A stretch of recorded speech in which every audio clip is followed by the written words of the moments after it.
मराठी शब्दकोडे आहेत। आता या ठिकाणी बघा आडवे आणि उभे शब्द दिलेले आहेत। तर पहिला आहे, सुरुवात होते सरपटणारा प्राणी, 2 अक्षरी शब्द कोडे ओळख। सरपटणाऱ्या प्राण्यांचं नाव लिहे। काय होते नाव सांग? साप। साप, व्हेरी गुड, टाळ्या वाजवा तिच्यासाठी।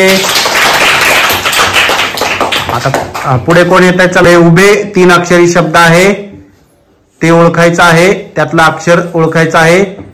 खेळात प्रावीण्य दाखवल्यास असे मिळते, काय मिळते? पदक। पदक, द व्यवस्थित लिहा। हा, पदक, टाळ्या वाजवा त्यासाठी। आता पुढे आडवे 3 अक्षरी शब्द आहे, शब्द कोडे आहे। एका गावाचे नाव, काय आहे गावाचं नाव? कसारा। कसारा, व्हेरी गुड, टाळ्या वाजवा त्यासाठी। आता उभे 2 अक्षरी शब्द कोडे आहे। एका देवाचे नाव? राम। राम, लिह मग। काय ना लिहिणार? फक्त म लिहिलं ना, वाच बर। राम। राम, व्हेरी गुड, टाळ्या वाजवा त्यासाठी। आता तू सांग, सरळ इकडे बाजूला ये।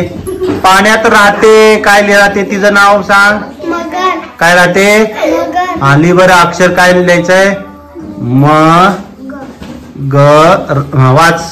मगर। मगर, व्हेरी गुड, टाळ्या वाजवा त्यासाठी। पदार्थ आहे तो ऊसापासून बनतो। तर उभे 2 अक्षरी शब्द आहे, त्यापैकी र लिहिलंय, तर शेवटी काय येणार अक्षर? स। मग काय काय तयार होईल शब्द? रस। हा, लिह, व्हेरी गुड, रस, टाळ्या वाजवा तिच्यासाठी। बघा आजचे शब्द कोडे आहे, सोडवलं ना? साप, पदक, कसारा, राम, मगर आणि रस।